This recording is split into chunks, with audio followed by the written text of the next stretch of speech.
Jelgavas pilī šodien satikās senatne un nākotne. Tikpat klusi kā jātniec zirgu mugurā, finiša līniju viens aiz otru šķērsoja elektromobīļi. Ceļu no Rīgas līdz Jelgavai viņi veikuši apmēram 45 minūtēs. Maratonā, kura pirmais posms vakar aizsācies Tallinā, līdz Lietuvai brauc arī pazīstamā Latvijas autosportiste Kristīna Štāla. Bija ļoti pārsteigta, kad, lai arī mēs nepārkāpām ātrumu, varēja sajust, ka tiešām ir 300 zirgspēku mašīnai, un mašīna tiešām ir ļoti sportiska.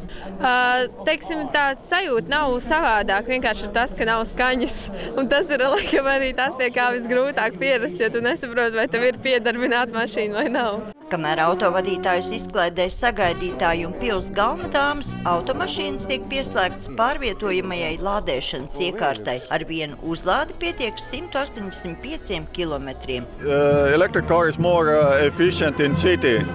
Ar viņām ir daudz ērtāk un izdevīgāk braukt pilsētā, jo tā teikt, braucot ārpus pilsētas ātrums šosēm daudz lielāks un tās mašīnas nav piemērotas lielam ātrumam, tik lielam patēriņam šim elektrības.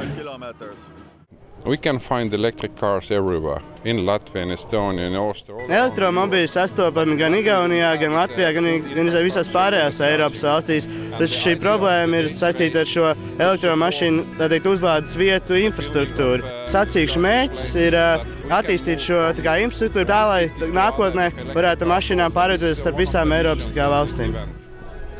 Jo pirmajās minūtēs 21. gadsimta auto iekaro arī jelgavnieku sirds.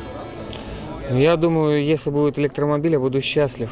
Ja man būtu elektromobīlis, es būtu ļoti laimīgs, jo maksāt par degvielu ir ļoti dārgi. Ja šīs mašīnas būtu lētākas, es noteikti ar viņu brauktu. Я бы и пользовался.